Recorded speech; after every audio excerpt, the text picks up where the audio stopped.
Jai Radha Madhava Kunja Vihari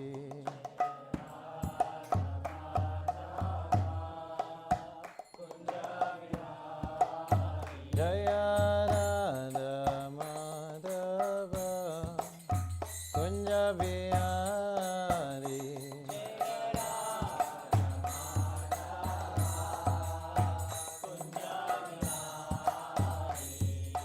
Gopijana Vallabha Girivardhari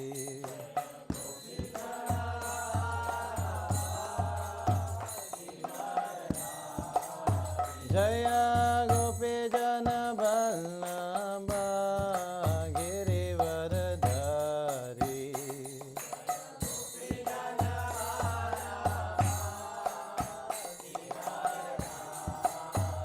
Yashodanandana Brajajana Ranjana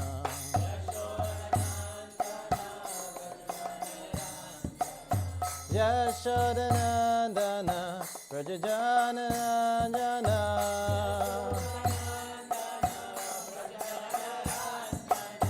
Jamuna Tira Vanachari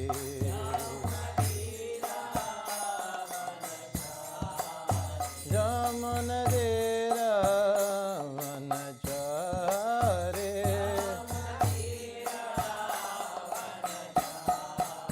Jaya Radha Madhava Kunja Vihari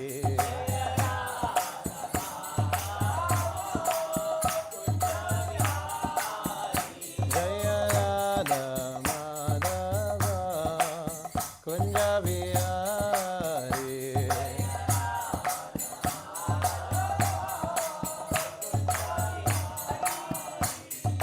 Gopijana Vallabha Girivardhari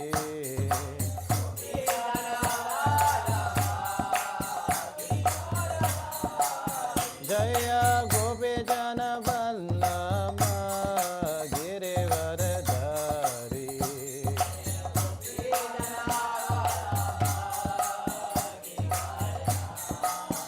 Yashodanandana Brajajana Ranjana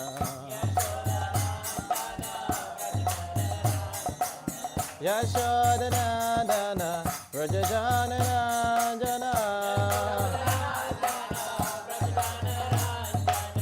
Jamuna Tira Vanachari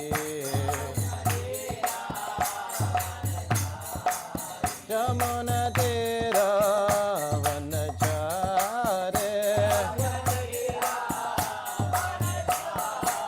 Jaya Radha Madhava Kunja Vihari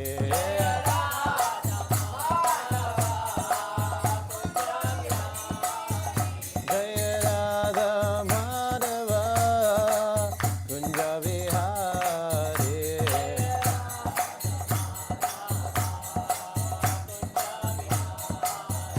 Jaya Shri Kṛṣṇa Chaitanya Prabhu Nityananda Shri Advaita Gadadhara Shivasari Gaura Bhaktarinda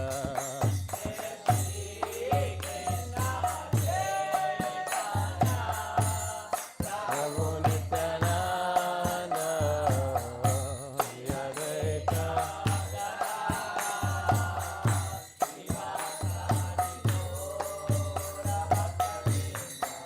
Jaya Shri Kṛṣṇa Chaitanya Prabhu Nityananda Shri Advaita Gadadhara Shivasari Gaura Bhaktarinda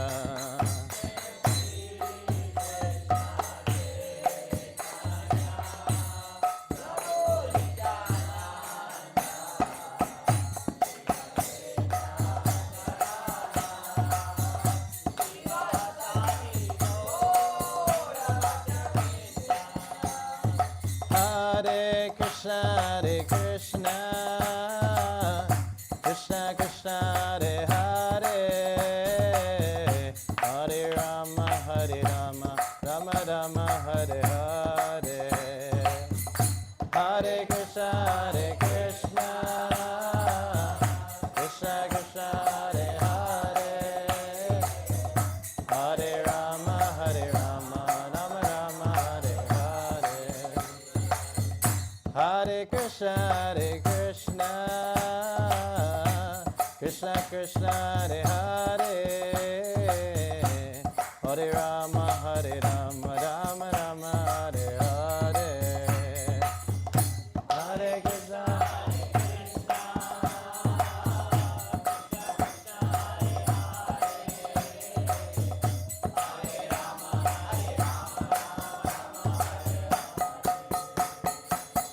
Hare Krishna, Hare Krishna, Krishna Krishna, Hare Hare, Hare Rama, Hare Rama, Rama Rama, Hare Hare,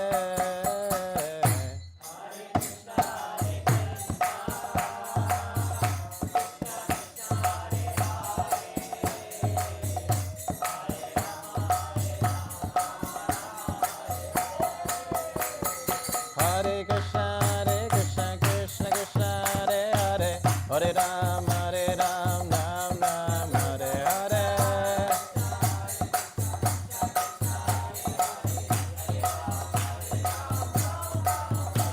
Hare Krishna, Krishna Krishna, Hare Hare, Hare Ram, Hare Ram, Ram Ram, Hare Hare.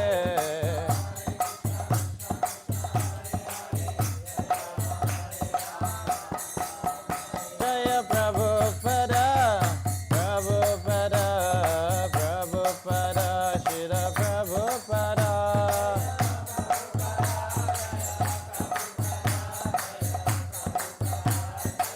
Jaya Jaya Prabhupada, Prabhupada, Prabhupada, Jaya Prabhupada.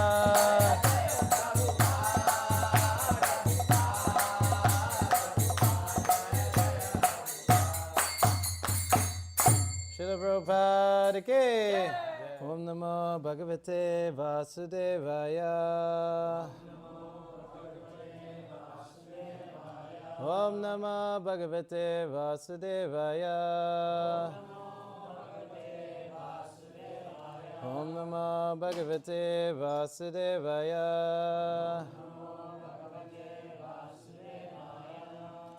So we're reading the Bhagavad Gita as it is, chapter 5, Karma Yoga, Action in Krishna Consciousness, text 15. Translation and purport by His Divine Grace, A.C. Bhaktivedanta Swami Srila Prabhupada Ki Jai. Okay. Translation, nor does the Supreme Lord assume anyone's sinful or pious activities. Embodied beings, however, are bewildered because of the ignorance which covers their real knowledge. Purport. The Sanskrit word vibhu means the Supreme Lord who is full of unlimited knowledge, riches, strength, fame, beauty, and renunciation. He is always satisfied in himself, undisturbed by sinful or pious activities. He does not create a particular situation for any living entity, but the living entity bewildered by ignorance desires to be put into certain conditions of life, and thereby his chain of action and reaction begins. A living entity is by superior nature full of knowledge. Nevertheless, he is prone to be influenced by ignorance due to his limited power. The Lord is omnipotent, but the living entity is not. The Lord is vibhu, or omniscient, but the living entity is anu, or atomic. Because he is a living soul, he has the capacity to desire by his free will. Such desire is fulfilled only by the omnipotent Lord. And so, when the living entity is bewildered in his desires, the Lord allows him to fulfill those desires, but the Lord is never responsible for the actions and reactions of the particular situation which he may be desired. Being in a bewildered condition, therefore, the embodied soul identifies himself with the circumstantial material body and becomes subjected to the temporary misery and happiness of life. The Lord is the constant companion of the living entity as Paramātmā, or the Supersoul, and therefore he can understand the desires of the individual soul, as one can smell the flavor of a flower by being near it. Desire is a subtle form of conditioning for the living entity. The Lord fulfills his desire as he deserves. Man proposes and God disposes. The individual is not, therefore, omnipotent in fulfilling his desires. The Lord, however, can fulfill all desires, and the Lord, being neutral to everyone, does not interfere with the desires of the minute, independent living entities. However, when one desires Kṛṣṇa, the Lord takes special care and encourages one to desire in such a way that one can attain him and be eternally happy. The Vedic hymns therefore declared, Esha u hi eva, sādhu karma kārayati tam yam ebhyo, lokebhya unninīṣate. Esha u evāsādhu karma kārayati yam adho ninīṣate. The Lord engages the living entity in pious activities so that he may be elevated. The Lord engages him in impious activities so that he may go to hell. Kauṣītakī Upaniṣad. Agyo gyantu jantu anishoyam atmana sukha dukhayo ishvara prayato gachet swagam vasvabram evacha. The living entity is completely dependent in his distress and happiness. By the will of the Supreme, he can go to heaven or hell, as a cloud is driven by the air. Therefore, the embodied soul, by his immemorial desire to avoid Kṛṣṇa consciousness, causes his own bewilderment. Consequently, although he is constitutionally eternal, blissful, and cognizant, due to the littleness of his existence, he forgets his constitutional position of service to the Lord and is thus trapped by neuroscience. And under the spell of ignorance, the living entity claims that the Lord is responsible for his conditional existence. The Vedanta Sutras also confirm this. Vasimya nigrane nasapakit satsvat tatahi dasiyati. The Lord neither hates nor likes anyone, though he appears to. End of purport.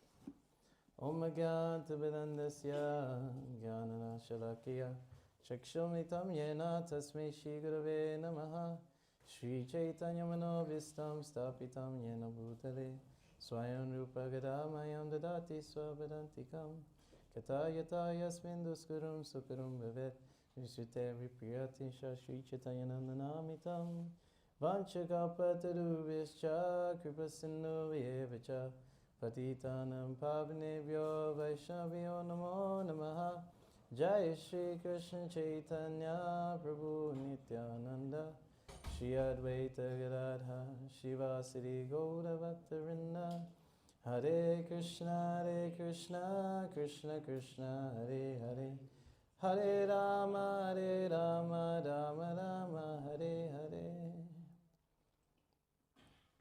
Have you ever asked yourself, why is this happening to me? What did I do to deserve this? Okay, I think you agree. Yes. I thought I was good. I was doing everything right, what was expected of me. And still I have to suffer. Still people disrespect me. Still reverses are there. What did I do wrong? So, and sometimes, many times we blame God. God, why did you do this to me? I've been your devotee for so long. Why did you do this to me? I've been, looking after my family. I've been good in school. And especially when there's especially when it's close to home, the suffering. It can be from a family member. It can be from a friend that stabs you in the back. So many things that go wrong when we thought we were doing everything right, we're on the right path. So why is this happening? And so we need to understand what's our position. What's the actual situation we're in? Because if we did everything for happiness, why does suffering still come? I don't think we did anything for our unhappiness. Like, everything we did for 20 years of school, if you're doing PhD, it's like, how much longer? Extra 7 years. if if you're traveling, if you're working 9 to 5 overtime, and then you try to do something just nice for someone else, but they don't appreciate it. So why is it, if you're trying to do what you think is going to bring happiness, why does suffering still come? So the problem is that we're in ignorance of our situation. Kṛṣṇa explains, in the material world, it's a place of suffering and it's temporary. In our ignorance that we're covered by, we think that this material world will bring unlimited happiness and it will last forever. The car you buy, the house you buy, the things you buy, you think they'll last forever. Even think about it, all the things that you desired, how many, if we were going to do percentage-wise, out of 100% of all the things you desired, how much percent do you actually get? 0? No, you get some stuff. That's you have really bad karma. You get some things, right? You get some clothes. Some people respect you sometimes. Some money is coming through. Some desires get fulfilled. Let's say, okay, we're going to be optimistic. Let's say you get like 75%. Okay? That's optimistic. Yeah? You may think it's less, but you get more.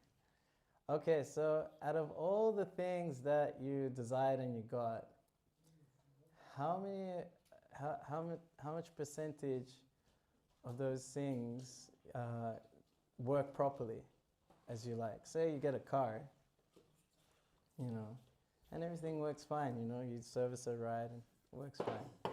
But sometimes you get some things, like I'm making a video here of the class, and I bought a tripod to put the camera on, and I just discovered that one of the legs are broken. So sometimes you get everything that, you get what you desire, but it doesn't work as you planned. And this can work with relationships. I'm going to be with this person, I'll be so happy, but maybe it doesn't work out. It can happen with a job. Yes, I'll get this job and I'm going to be set for life. I'm going to be so satisfied. After a month, you hate that job. I'm going to enroll into this course in university and I'm going to love it so much. It's going to be so interesting. You find it most tedious and you just want to change right away. I don't know how many university students have changed their courses, maybe 2 or 3 times even. Because it just didn't work properly for you. You got it, you desired it, you got it, but just... Okay, so what percentage would you give? Maybe 50, 30, 40%, maybe it works out, right? Okay, now the third part. So you desired something, you got it, it works properly. Out of those things, how many of them you get to keep? 0. Sure. Okay, now you're right. Yes, you don't get to keep any of it, unfortunately. You desire something, you get it, it works properly, but still, it goes. And that's for everything. Even say if you accumulated $1 million, or billions of rands, because we're in South Africa, billions of rands. Right, it's in the bank account, but then when you leave this body, you can't take it with you, right? No? Like you get reincarnated next life and you say, you go to the bank, what's it, FNB, say, hey, you know what, this was my account in the past life. You can't do that. And this goes for everything. All the degrees you've developed, the education, the skills you've attained with this body, the relationships you've had, very deep and meaningful, it's all gone. But we think that our situation is going to last forever and it's going to be full of happiness. And you may get some happiness, we give you that, yes. There's some happiness there, but happiness plus temporary equals misery. It doesn't last forever. But what's our desire? To live forever, to be eternal, to have eternal happiness, to be full of knowledge, not to be covered by ignorance, not to be chasing mirages wherever we go, thinking there'll be water and it'll satisfy my thirst. We have a thirst for happiness, and we're looking in the desert of this material world. We're getting caught up in this material body, which is also temporary, full of ignorance. Sorry to paint a black picture of our situation. But sometimes here in the Hare Krishna temple, we're not pessimistic, we just deal with reality. So what is the reality then? So the reality, there is a place where we can be eternally happy. There is a situation, but it's not in this material world. It's not within this temporary realm of the material world. So we need to be in an environment that's like the spirit soul. I'm sure, I don't know if anyone's here for the first time at all? Great. Oh, one. Yes. Okay. Then we must talk about the soul. So, the real self, because if you don't know who you are, you cannot be happy. It's not possible, right? Like if you look at a map, you want to find out where to go. You need to know where you are first. Otherwise, you'll just go the wrong direction. So we need to know who we are. That's the first step of spiritual life. So the Bhagavad Gita is revealing Deyosmin yata dehe kaumanam yavanam jara tatata hantara prapti dhiras tata numuyati, that the soul is passing from babyhood to childhood to youth to old age, and then at death the soul goes into another body. A sober person is not bewildered by such a change. Someone in knowledge, someone who knows reality, doesn't get bewildered by these changes. So the body has so many identifications, labels that we have, Can be race. I'm Indian, I'm Australian, I'm American, I'm British. But this can change. I know many South Africans, they move to Australia, they get Australian citizenship, and you make a vow at the ceremony, yes, I am now renouncing my old country, and I give my life to this new country. I'm Australian. How you going, mate? Good on ya. I'm part of the best sporting nation in the world. Just joking. I know South Africans hate Australia for sport. So yes, you can change your nationality. You may identify with the color of your skin. Here's a history of that. But Michael Jackson has changed his color, he's still the same person. Subject to change, you can change that. You can change your job. My first job, now I'm a monk, but my first job was a rat catcher. That's not who I am. But you can change that job. Some people identify with their job. Some people identify with their social status. I'm rich, I'm poor. That can also change. Some people identify with religion. I'm Christian, Muslim, Buddhist. You can change that too.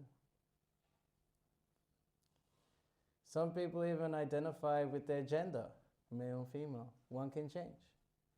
But what stays the same? Who's witnessing the changes of all these labels? That's the spirit soul. Even this body, you can see.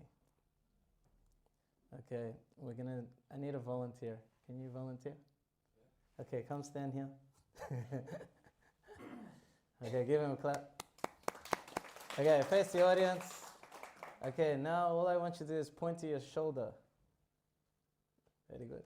Point to your head, point to your ear, point to your nose, point to your chest. Now point to you. Yeah, point to you, the owner of this. That's your chest, but point to you. Yeah.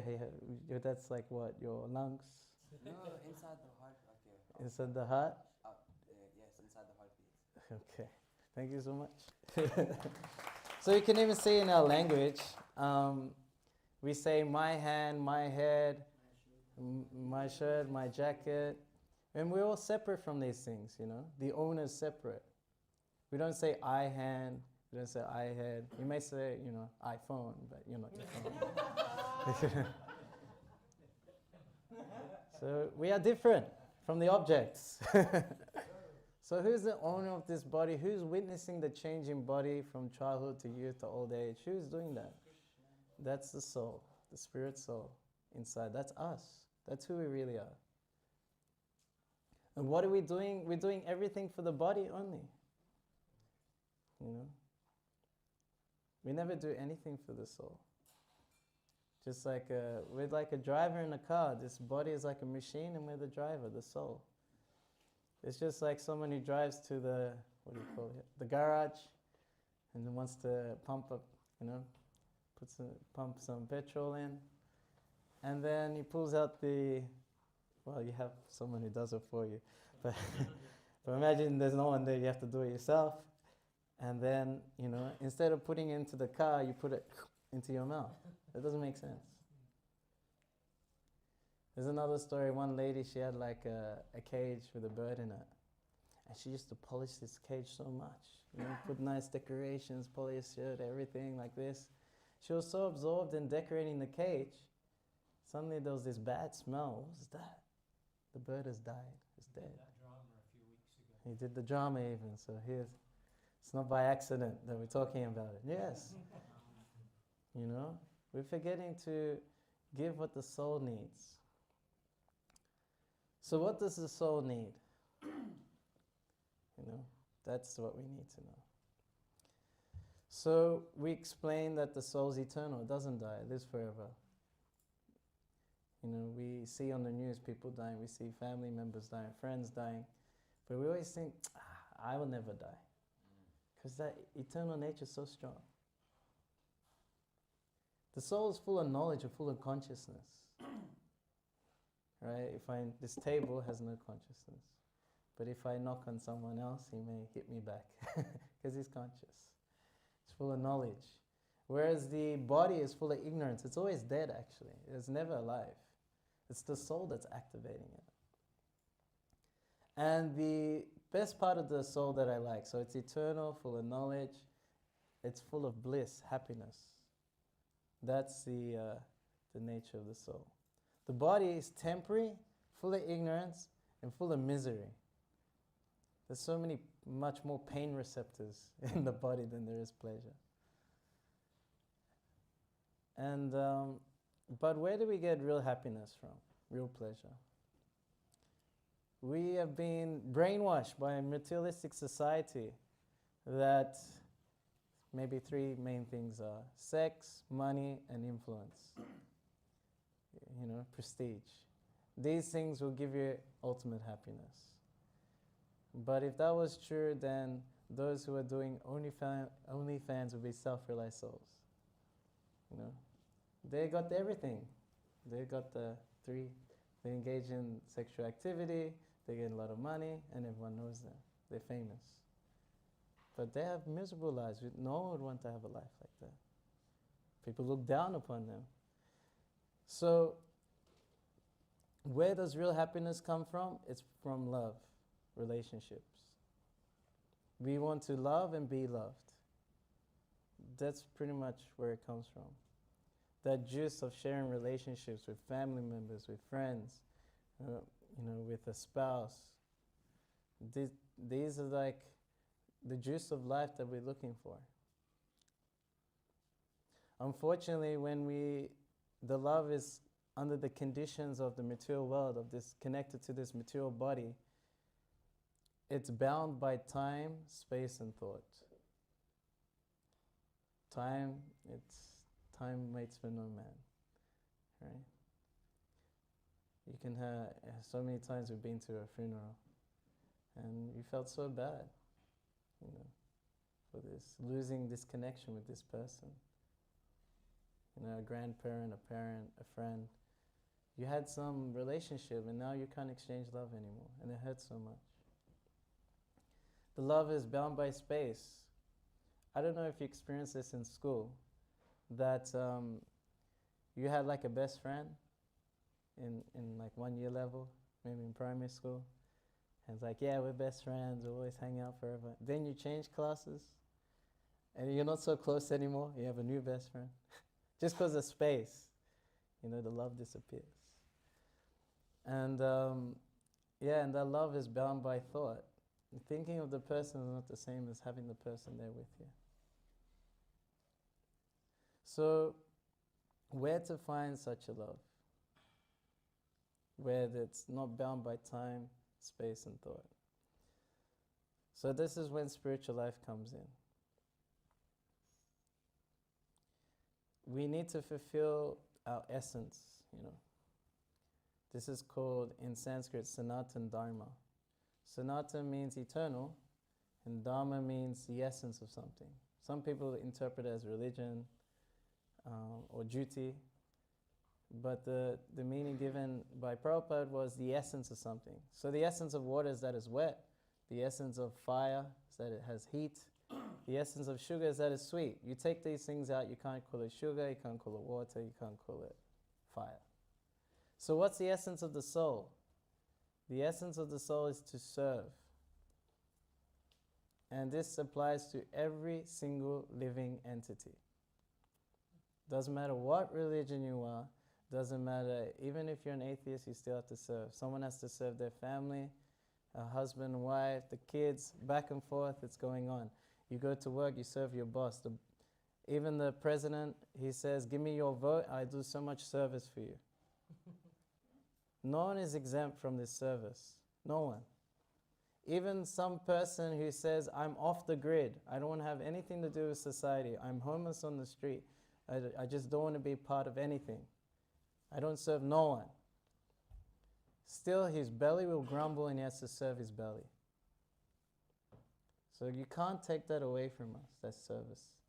That we need to fulfill that. And now, this is when God comes into the picture. It's like, yes, I know I'm a soul, I know I need to serve, but why do I have to serve God?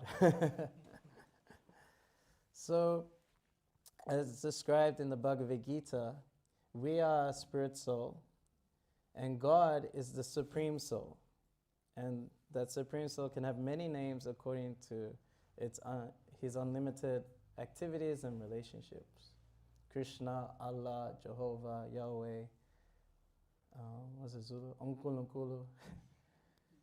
So many names for the Supreme Soul, describing his unlimited qualities and activities, because he has unlimited relationships. So we are a part and parcel of that Supreme Soul. We have the same quality as God. We're eternal, full of knowledge and bliss. God is also eternal, full of knowledge and bliss. But we're not the same in quantity. Just like an ocean and the drop from that ocean. The quality is that we have salt in the drop and salt in the ocean, but the quantity is different. Just like the sun ray and the sun globe itself. It has heat and light in the sun ray, and the sun globe also has heat and light, but the quantity is different. It's much more bigger. He is very big and powerful, and we're very small. So the idea is that to fulfill this service love that we need to give that service to God, to Kṛṣṇa. This is called yoga. Yoga means to connect to the Supreme. And in this way, one can experience a love that's overflowing.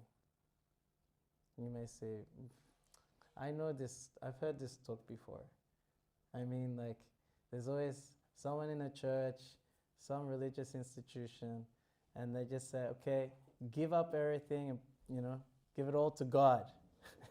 I can't see him, I don't know what he looks like, and now you're just telling me to give everything to him. Where is it for me? Do I get something out of it, or is it, okay, there we go. Do I get something out of it? Do I miss out? You know, what about my family duties? What about my friends? Like, you know, how do I exist in this world? You know, do I just become like a hermit? Do I have to become a monk like you and shave my head and wear orange clothes? No, that's not what's being told here. The example is given, if you want to water a tree, do you water each leaf, twig and branch? No, you water the root of the tree. Because if you water each twig and leaf and branch, it won't satisfy any part of the tree at all. You may think you are, but you're not. But if you water the roots of the tree, then you can fully satisfy every part of the tree beyond its own capacity. So if we give our service love, you know, love means to serve without wanting anything in return. If you give that to Kṛṣṇa, then Kṛṣṇa reciprocates with you, and he is unlimited, so that reciprocation is like beyond your own capacity. The love you receive is beyond your own capacity. You start overflowing with love, and it starts to affect those around you, your family, your friends, your workmates, your schoolmates, university, whoever you meet. You'll just be a beacon of love, because you put it all in one place. You put it all in for Kṛṣṇa. You watered the root of our existence. You become like the best son, the best daughter. You become the best mother and father. You become the best friend, the best stranger. Because you're just doing what pleases the Supreme, and God is all good. So if we do His will, and then everyone will benefit. It's described just like if you want to switch many lights on, but there's one switch that switches all of them on. So that is when we give our love to Kṛṣṇa. So the process that we present here, unfortunately we have a desire to live separate from Kṛṣṇa, to try and be the Supreme Lord. That is the problem. We want to take His position. Kṛṣṇa can't help His God. He just is. But He's very thoughtful and merciful. He's very kind. Because even though we're in this material world and recovered, He comes with you in your heart as well as the Supersoul.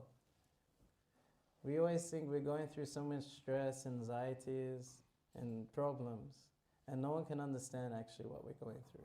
But God exactly knows how you're feeling and sees exactly what you're going through. And even if you've done the most heinous activities, the most embarrassing thing, He's seen it all and He's still there for you. He's there in the heart of every living entity, the tree, the worm in stool, the bird in the sky, the animals, even in the germs. He's there. What kind of nice person is this? They describe this material world to be like a prison, and this body is like your prison suit. And Kṛṣṇa, He's your best friend. Imagine you go to court, you're sentenced for some crime, 20 years in jail, and then your friend is there, he didn't do any crime, and says, I'll come with you. That's a friend. That's Kṛṣṇa. That's the type of person he is. So the Bhagavad Gita is showing, Kṛṣṇa is speaking about Himself, how He's actually there at every step of the way trying to help you. He never does anything for our unhappiness. Everything He does is for our happiness. There was one example someone was giving. A bird flew into his house, and it was freaked out. Oh no, I'm inside, how do I get out? And he's trying to catch it, and then, let it out.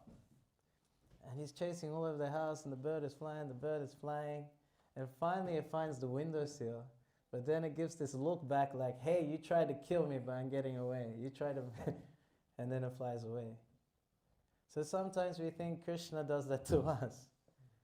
You know, we think we know what's right thing to do, but we're always running into danger. And then Kṛṣṇa puts obstacles in the way. You know, it's like, why is he putting obstacles in the way? And he doesn't care, what? But no, he's actually trying to guide you into our greatest happiness, which means to fall in love with him. This is the greatest happiness. So the easiest way is to connect back by doing bhakti yoga. Through love, we connect. Bhakti means love and devotion or service. So the easiest and most sublime way, which was given 500 years ago, is by chanting the holy name. What we just did, chanting the holy name, that's the way to purify your desire, your misconception, all the misconceptions, all the ignorance in our heart that we think we can be happy without God, that gets destroyed. And our original love for God awakens.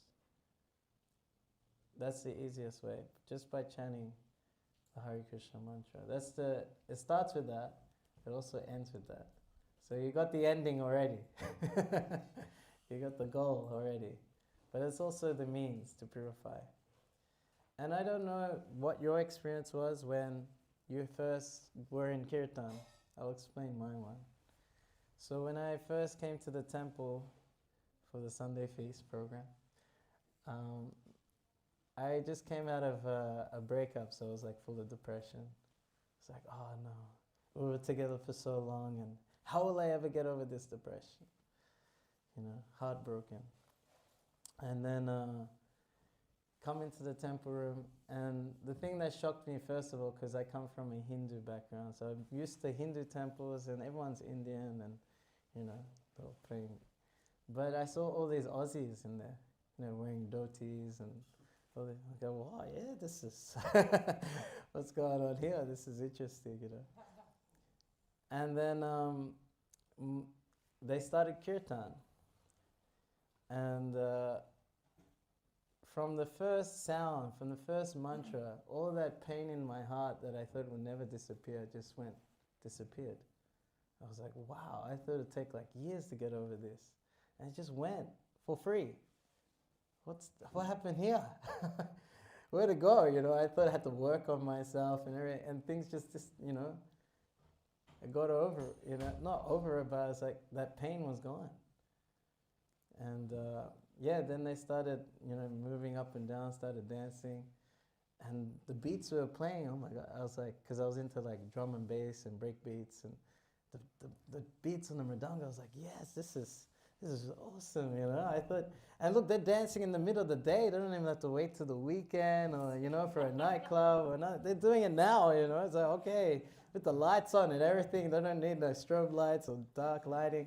Okay, yeah, this is real party, and I didn't know you could do this in a temple. I thought you had to be serious, religious, no fun at all, no smiling. Pray, Just put your money in the hundi and go, But yeah, they're having a great time. And then it just starts to take over, and then one of the monks pulls me in. And then I lost it, and I went with my parents, and my mom was like, okay, we lost him now, And I mean, just dancing with that, I mean, I've been to many parties, festivals, whatever else you could say, and I never had such an experience like that. I was just like, wow, this is something special. And it's all connection to Kṛṣṇa, to God.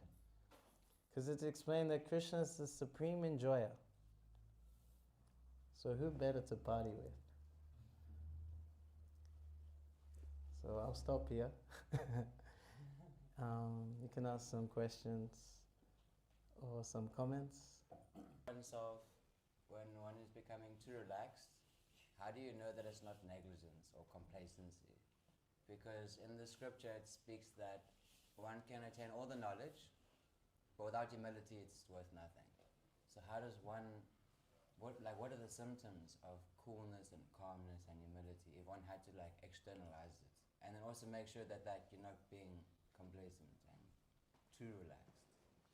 Okay.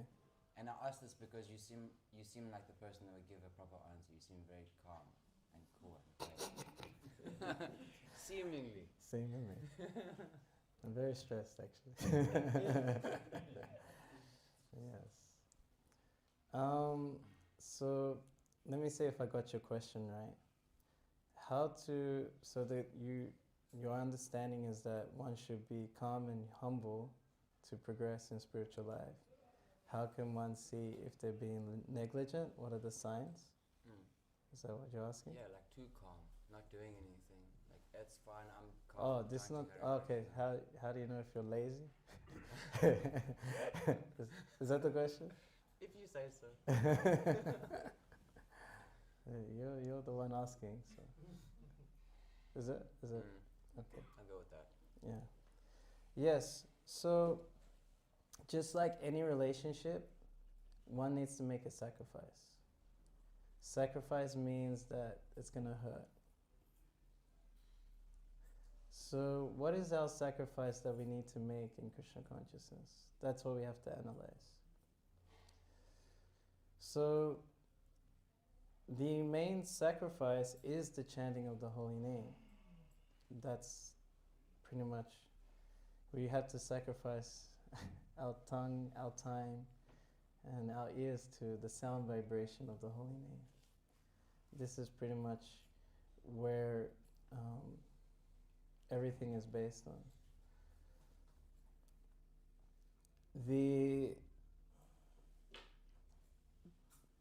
We've been asked so obviously when we start, like, we're chanting on beats. So if you can see, I have some beats. And we're asked to chant 16 rounds on the beats, and there are 108 beats. In order to become considered more serious, to take initiation, to connect to Krishna's disciplic succession, and then one gets more empowerment to chant more, to become closer, to show their love more. And then on top of that, there are 4 regulative principles that one vows. So this is not in the beginning. So if you're beginning Krishna consciousness, just chant. But if you want to become a serious practitioner, then there's these 16 rounds and these 4 regulative principles which you vow to honor, which means to never eat meat again, including fish and eggs, to never engage in illicit sex, to never take any intoxicant, and to never gamble, like whole life, we promise. And then one takes shelter of a spiritual master who's a representative of Krishna in that line. So we need to guide ourselves towards that goal. Initiation means just to begin, actually, to initiate. So if you're wondering if you haven't got initiation, then one should try and steer towards that goal. It may not happen overnight, but one can gradually build up the number of rounds. One can slowly give things up. And the easiest way to advance is to associate with advanced devotees, those who are already on the path and flying on that path. So if we are feeling lazy or negligent, not inspired, then we should go close to those who are inspired on this path. Is that okay? Yeah, I have a personal question. It's troubling me a lot.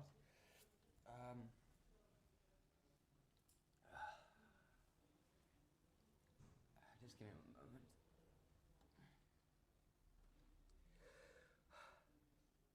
How does one deal with one's death of the spiritual master, or like leaving the body? Like, how do you console yourself? Yeah. So the spiritual master doesn't die. Yeah, but the relationship is severed, like physically. So. Okay. It's said that the spiritual master doesn't die, but he goes into samadhi, which means trance. He's eternally serving the Lord. He's a resident of the spiritual world. So he does not die. And this connection is not like a material connection, like with one's parents or, the body, because we have connection with our parents because of the bodily connection. and that gets ended.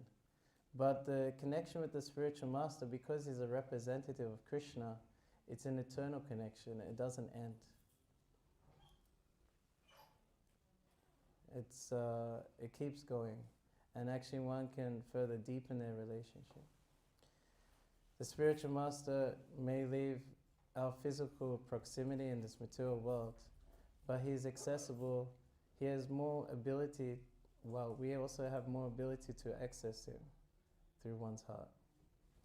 Because the spiritual master is the manifestation outside the body of the Supersoul, of Kṛṣṇa, or God in the heart. He manifests as the spiritual master. So one can go within, actually. And then we connect, when he was on the planet, we connect through vibhu, which means his physical form. And that creates great inspiration to continue one's service. But then the most important is the connection through vani, his instruction. That is the personal association with the spiritual master. If you fulfill that instruction, you can fully associate with the spiritual master. And he gave us the most important instruction, which is the chanting of the 16 rounds. And one can chant in such a way to their spiritual master that I just want to be with you. Hare Kṛṣṇa, Hare Kṛṣṇa, Kṛṣṇa Kṛṣṇa, Hare Hare, Hare Rama, Hare Rama, Rama Rama, Hare Hare. It all becomes ethereal now. Those who are not practicing this line of spiritual life cannot understand. So that's why our love for Kṛṣṇa is all expressed through the spiritual master. And the reciprocation all comes through the spiritual master. He's the clear via medium.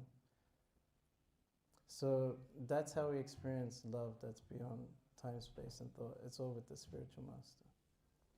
So today is like a special day. I won't go into it, but why does it hurt so much? I feel fallible, like I know I have an understanding, but it hurts so much because the relationship is like irreplaceable. Excuse me. And I feel like I have this expectation,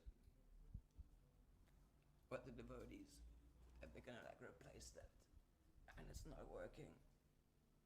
And I feel It doesn't get replaced. Yeah, I feel like the only one holding it together should have Prabhupada.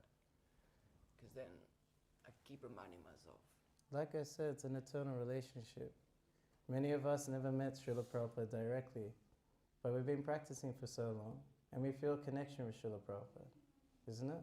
You never met him physically. Then how? It's by his Vani, message, by his instruction in his books. Because he's a resident of the spiritual world, and we're connecting on the spiritual platform in relationship to service to Kṛṣṇa. So in that way,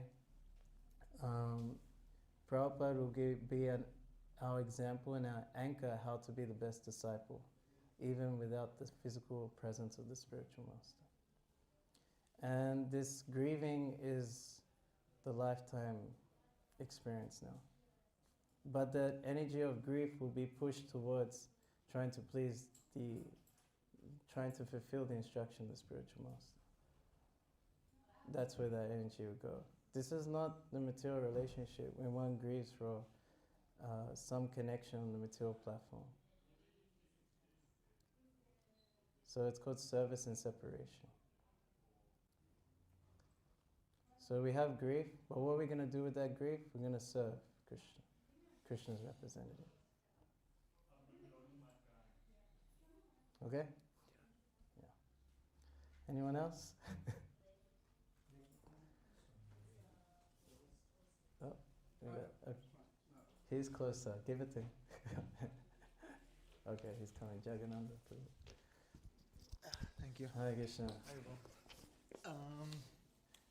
You spoke in the beginning about our desires and them not being fulfilled, but at the same time you were speaking about desire at the center of fulfilling this eternal relationship.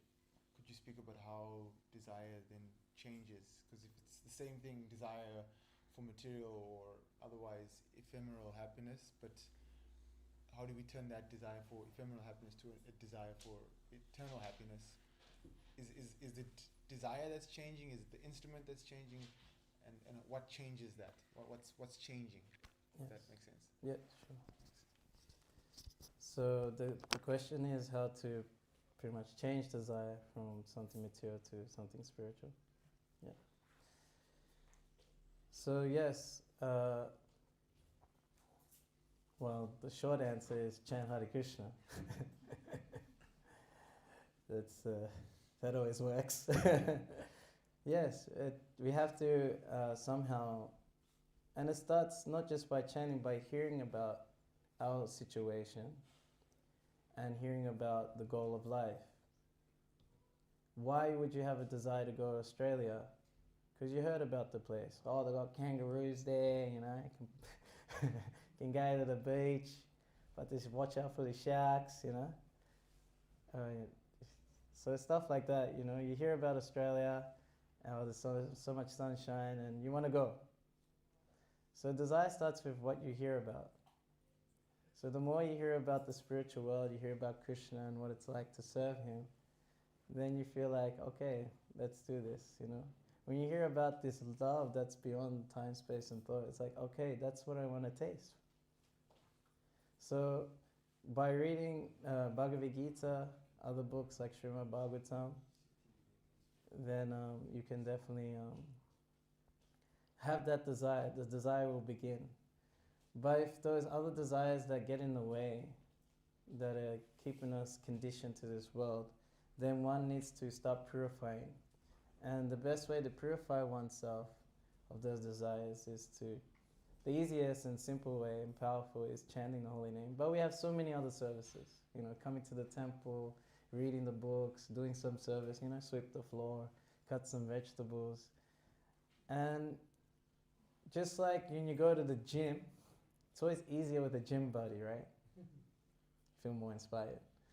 So spiritual life is not isolated. It's not like a one-man race. No, it's a team sport.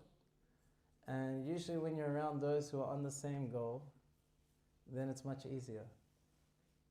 You know, if you're sitting here by your own and it's just me speaking, you'd be like, man, why just me? You may be uncomfortable, but because you say, oh wait, there's a whole bunch of us that are interested in spiritual life. Okay, you know, maybe I'll find a buddy who can spot me in my spiritual upliftment. Yeah, is that okay? Wonderful. Okay, you had another question. Very good. Okay, yes, predestined reality. How do I arrive at the temple, or any person for that matter, and then receive this new reality? Or how do Hare Krishna find one or two of me at St. George's Mall and clears the dust of material reality? That's my question. Yes, very good question. Yes, so this is the mercy of Kṛṣṇa. Causes mercy. There's no real reason, actually. It's causes. Kṛṣṇa is just so kind, and the devotees are probably more kind than Kṛṣṇa. Because they understand Kṛṣṇa's desires, that he wants to make everyone happy, to join him in the spiritual world. So then the devotee shares that desire. He says, let me fulfill Kṛṣṇa's desire. And then he somehow goes out on the streets, goes anywhere, and gives them the holy name, gives them Prabhupada's books, or some prasadam, and inspires people to further go on the path.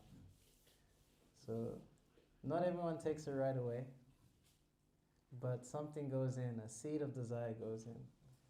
When I was 10 years old, I saw these Hare Krishnas singing in the street. You know what I thought? These people are useless. They are just like some white people trying to be Hindu. They're just some crazy sex cult who just smoke ganja. That's what I thought. Look what happened.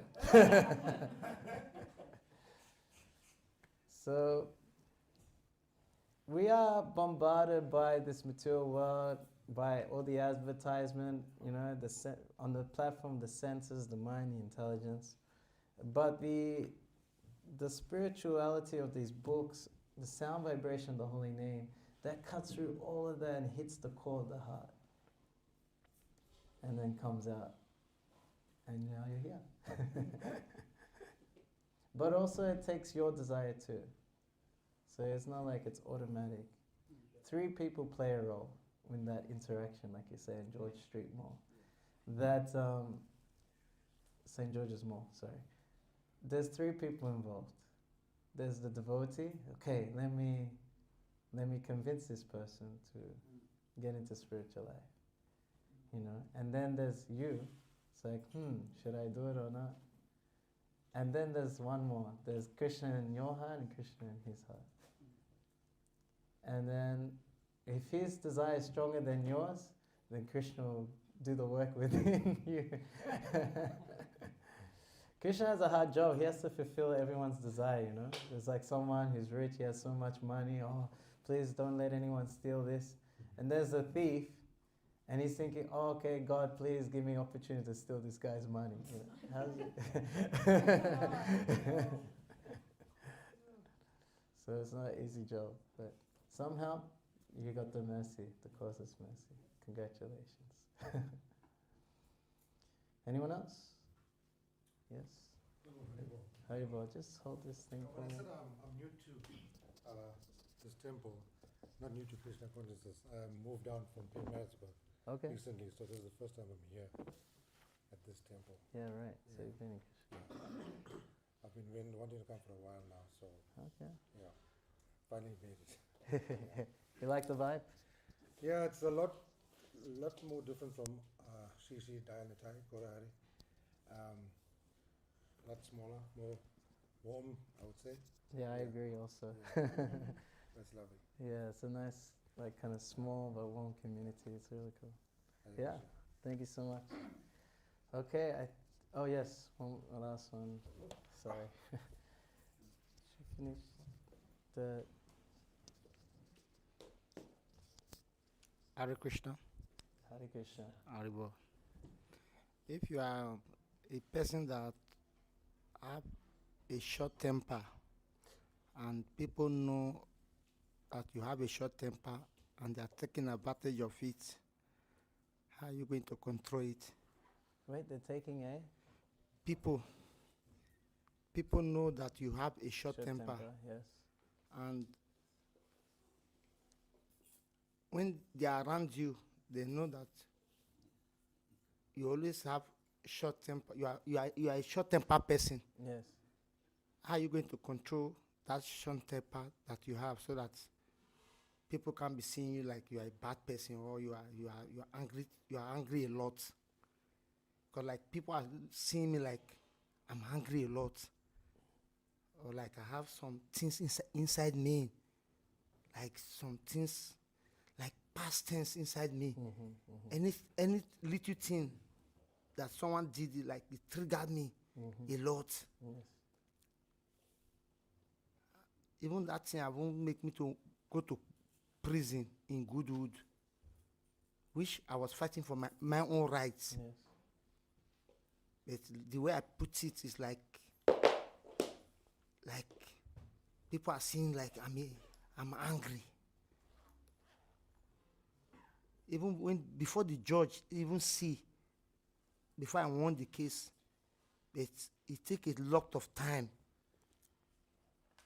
How are you going to go out of short temper anger? Because Yes, I understand. Yes. So is your question how to control this anger? I think he's trying to ask Mm. how not to let people take advantage of your short temper. yes, how Okay. can I control the anger? Oh, okay, so they may Yes. incite you and provoke you. Yeah, Okay, understood. because people is taking advantage of it and they know that Yes. once yes. you just talk something that Yes. is not truth or it's like a lie Mhm. in my presence, I will just Yes. spark. Yes, yes.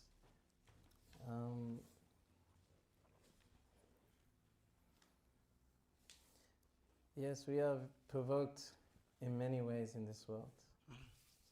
And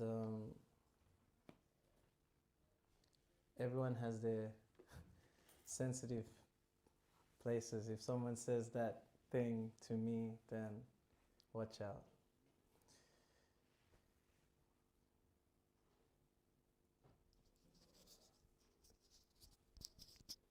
The only way we can sort of conquer anger is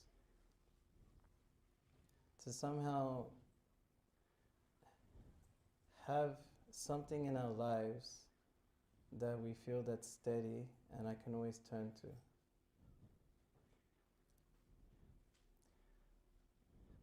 If my anger, it's something that's more powerful than my anger. So the more they provoke, they can try and provoke this anger out of me.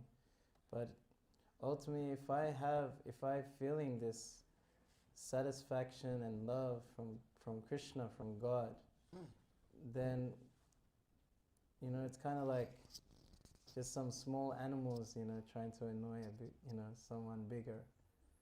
Because you are satisfied, you are steady in yourself. So this can only happen when one has a deep relationship with God, with Kṛṣṇa.